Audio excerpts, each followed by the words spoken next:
Assalamualaikum anak-anak, selamat pagi. Bagaimana kabar kalian hari ini? Semoga kalian semua sehat selalu ya. Sebelum memulai pembelajaran, hendaknya kita berdoa terlebih dahulu. Berdoa dimulai. Nah, untuk pembelajaran hari ini kita akan membahas soal latihan yang kalian kerjakan di LKS. Tema 1, subtema 3, pembelajaran 1 sampai dengan 6. Latihan pembelajaran 1, subtema 3. Bagian A nomor 1. Makanan yang berasal dari Palembang adalah D. Pempek. Nomor 2. Yang membedakan mie Aceh dengan mie lainnya adalah A. Bentuk mie yang tebal dan pipi. Nomor 3. Berikut contoh benda di sekitar kita yang menyerap bunyi adalah D. Kain, karet, dan karpet. Nomor 4. Apabila bunyi mengenai benda keras dan licin, maka akan B. Dipantulkan. Nomor 5. Setelah kalian memperhatikan teks yang ada di nomor 5, gagasan pokok paragraf tersebut ditunjukkan oleh nomor D1. Bagian B. Berikan contoh benda yang menyerap bunyi. Nah, ini contoh benda yang dapat menyerap bunyi. Antara lain adalah kain, karet, busa, gabus, karpet, dan wol. Ada di halaman 71. Nomor 2. Di meja Anissa terdapat pensil, gelas, kaca, gabus, kaos olahraga, dan cermin. Manakah benda yang bersifat baik memantulkan maupun menyerap gelombang suara? Nah, benda yang memantulkan yaitu ada pensil, gelas kaca, dan cermin yang merupakan benda-benda padat. Sedangkan benda yang menyerap gelombang suara ada gabus dan kaos olahraga. Nomor 3. Apa yang kamu ketahui tentang mie Aceh? Mie Aceh, nah ini udah ada ya jawabannya. Mie Aceh adalah makanan mie pedas dengan irisan daging sapi, daging kambing, atau makanan laut seperti udang dan cumi. Nah, tuh lalu mie Aceh diambil dari nama mie Aceh dari daerah asal yaitu Aceh. Karena cita rasanya yang khas berbeda dengan makan mie yang ada di Indonesia. Tuh. Nomor 4. Bagaimana pengaruh makanan tradisional dalam kegiatan ekonomi? Nah, dengan adanya makanan tradisional, maka akan menarik wisatawan dari luar daerah maupun luar Indonesia untuk datang ke daerah tersebut. Maka dari itu, hal tersebut dapat meningkatkan ekonomi dari adanya penjualan makanan di daerah itu. Nomor 5. Nah, bacalah teks di bawah ini. Temukan gagasan pokok pada paragraf di atas. Gagasan pokok ada di awal. Bika Ambon adalah sejenis panganan asal Indonesia. Kita lanjut ke pembelajaran 2. Nomor 1. Tari Bungong Jempa diiringi oleh B. Suara nyanyian. Nomor 2. Tari Bungong Jempa ditarikan oleh penari dengan gerakan B. Luwes. Nomor 3. Sikap yang terbaik dalam menghadapi keragaman budaya bangsa Indonesia adalah C. Mensyukuri. Nomor 4. Dengan membiasakan bekerja sama akan tertanam nilai-nilai terpuji dalam diri seperti C. Toleran. Nomor 5. Berikut ini bukan cara kita bersyukur dari keragaman budaya adalah A. Selalu membeda-bedakan ras. Nomor 1, bagian B. Sebutkan keunikan dari tari Bungong Jempa. Nah, ada di halaman 73. Adapun keunikan dari tari Bungong Jempa yaitu gerakan tari banyak menggunakan tangan dan kaki. Gerak tari hanya diiringi dengan suara manusia yang berupa nyanyian. Nomor 2. Sebutkan 2 contoh alat musik modern yang dapat digunakan untuk mengiringi tarian. 2 alat musik modern, contohnya alat musik modern itu banyak sekali ya. Contohnya ada keyboard, ada gitar, nah seperti itu. Nomor 3, sebutkan manfaat yang diperoleh dari bekerja sama dalam keberagaman bangsa Indonesia. Manfaatnya bisa memperkuat persaudaraan antar teman, pekerjaan menjadi lebih ringan, membentuk masyarakat yang toleran, dan sebagai pemersatu negara. Nomor 4, apa penyebab utama bangsa Indonesia mempunyai banyak kebudayaan? Nah, Indonesia ini kan terletak di keadaan geografis. Lalu, negara Indonesia ini terdiri dari beberapa kepulauan. Maka dari itu, membuat Indonesia kaya akan kebudayaan yang beragam. Selain itu, suku bangsa Indonesia juga terdiri dari berbagai macam. Nah, jadinya kebudayaan di Indonesia itu akan menjadi semakin banyak. Nomor 5, sebutkan manfaat keberagaman budaya yang ada di Indonesia. Nah, ini ada di halaman 73. Manfaat keberagaman budaya di Indonesia sebagai identitas bangsa, membentuk masyarakat yang toleran, memperkaya kebudayaan lokal, mempererat persatuan dan kesatuan, dapat dijadikan sebagai sumber pengetahuan, menjadi ikon pariwisata, dan yang terakhir menumbuhkan rasa nasionalisme, rasa memiliki, dan menghargai. Lanjut ke pembelajaran 3. Bagian A, nomor 1. Suara pantulan yang kita dengar waktunya hampir bersamaan dengan bunyi aslinya disebut C. Gaung. Nomor 2. Perhatikan teks di bawah ini. Gagasan utama paragraf tersebut adalah jawabannya adalah kini ada ratusan jenis teh yang bisa dinikmati. Jadi D. Jenis-jenis teh. Nomor 3. Bunyi yang terjadi jika jarak antara sumber bunyi dan dinding pemantul berdekatan disebut C. Bunyi pantul. Nomor 4. Berikut ini yang merupakan peredam suara adalah B. Karpet. Nomor 5. Cermatilah teks berikut ini dengan seksama. Gagasan pokok yang dibahas dalam teks di atas adalah sagu merupakan makanan pokok bagi masyarakat di Maluku dan Papua yang tertinggal di pesisir. Jadi jawabannya adalah C.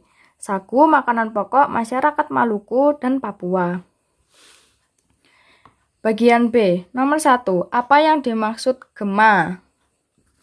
Gema. Nah, ada di halaman 77. Ya, di pemantulan dan penyerapan bunyi. Gema. Gema adalah suara pantulan yang terdengar setelah sumber suara selesai diucapkan. Nomor 2, jelaskan perbedaan gema dan gaung berdasarkan dari datangnya bunyi. Dari datangnya bunyi pantul. Nah, ini perbedaan gema dan gaung terletak dari datangnya bunyi pantul. Gema akan muncul setelah sumber suara atau suara yang diteriakan selesai dilakukan. Suara yang terdengar akan lebih jelas dan terulang 2 kali. Contohnya ketika kita mengucapkan kata aku, maka nanti setelah selesai diucapkan, gema yang muncul akan berbunyi aku. Jadi seperti pengulangan.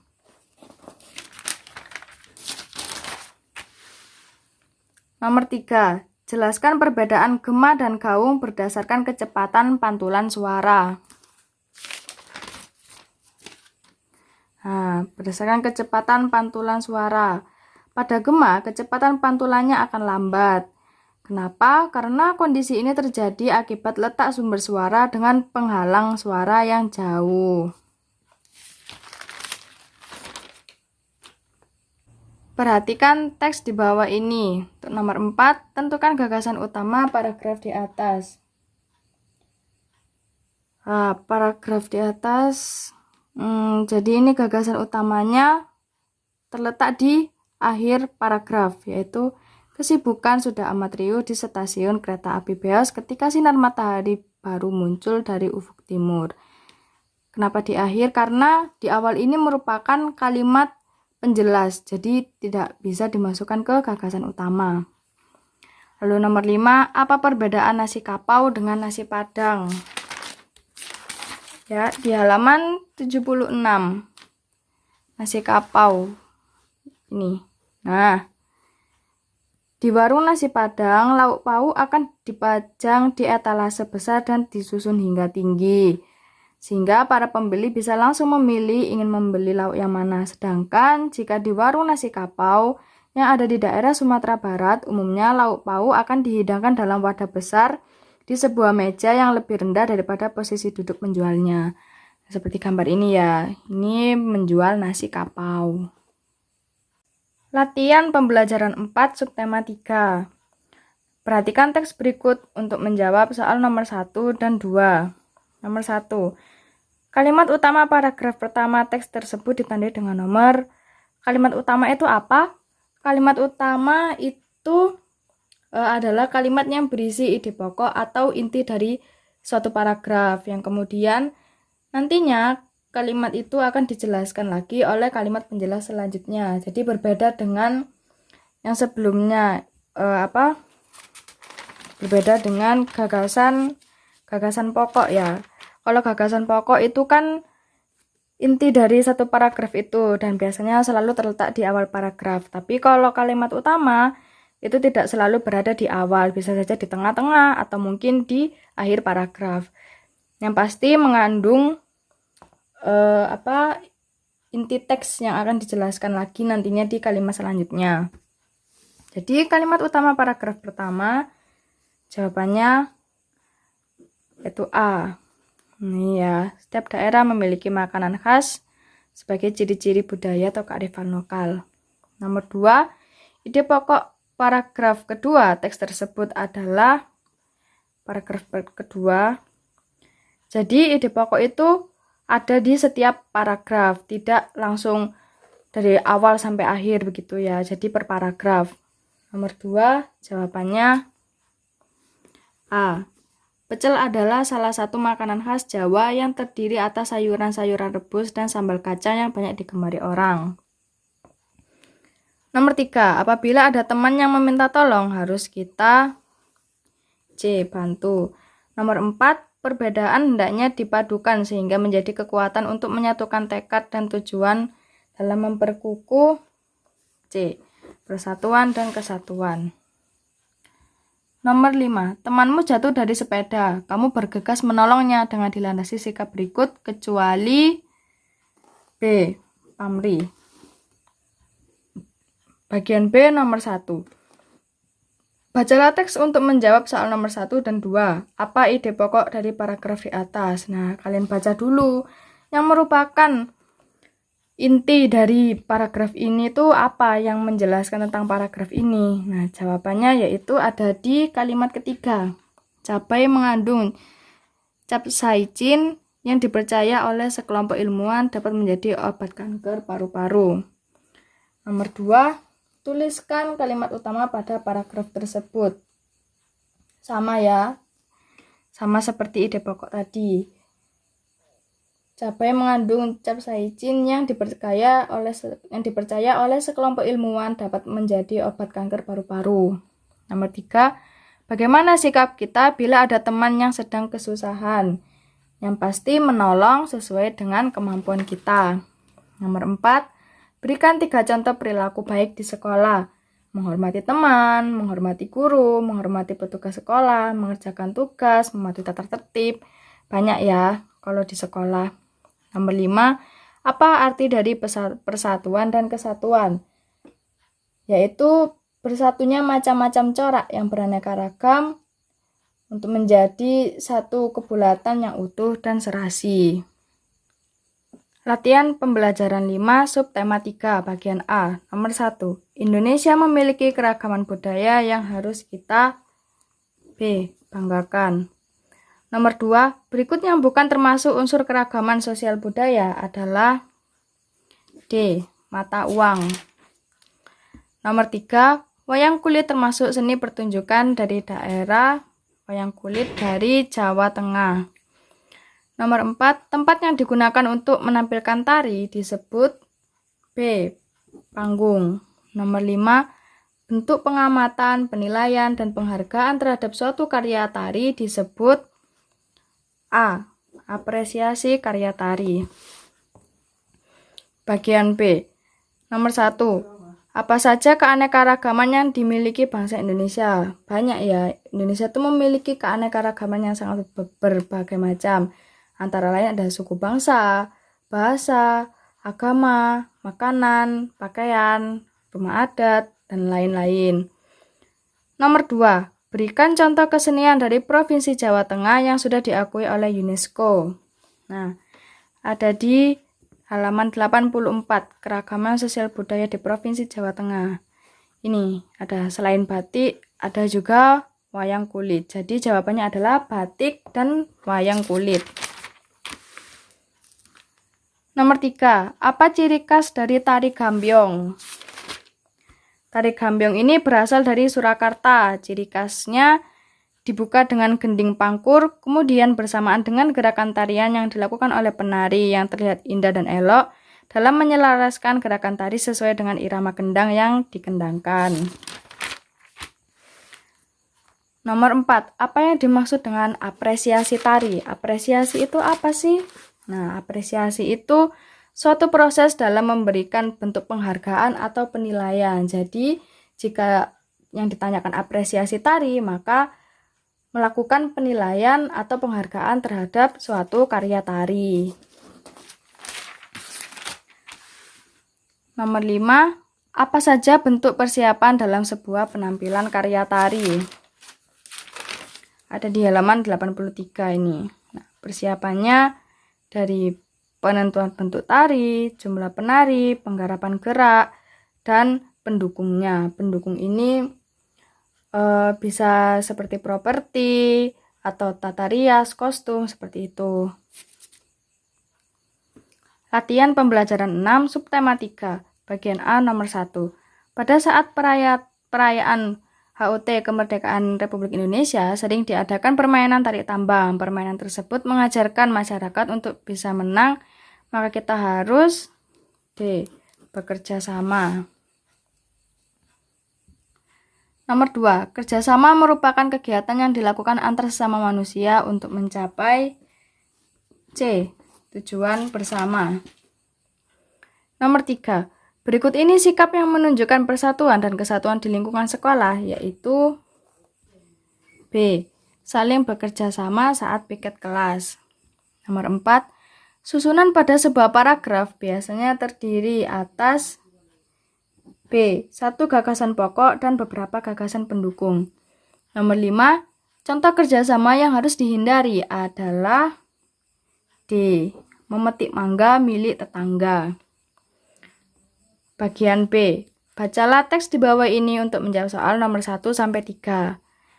Nomor 1, tuliskan gagasan pokok pada paragraf pertama. Nah, kalian lihat di paragraf pertama ini apa yang penting, apa yang merupakan ide pokok dari bahasan yang dibahas pada paragraf pertama, yaitu sekoteng merupakan minuman asli dari Jawa Tengah. Nomor 2, tuliskan gagasan pokok pada paragraf kedua. Nah, gagasan pokoknya ini ya. Sekoteng ini dihidangkan pada malam hari. Nomor 3, apa yang kamu ketahui tentang sekoteng? Nah, sekoteng merupakan minuman asli dari Jawa Tengah dengan rasa jahe yang khas dan umumnya dihidangkan dalam kondisi masih panas. Nomor 4, mengapa dalam kerjasama perlu menghargai pendapat orang lain?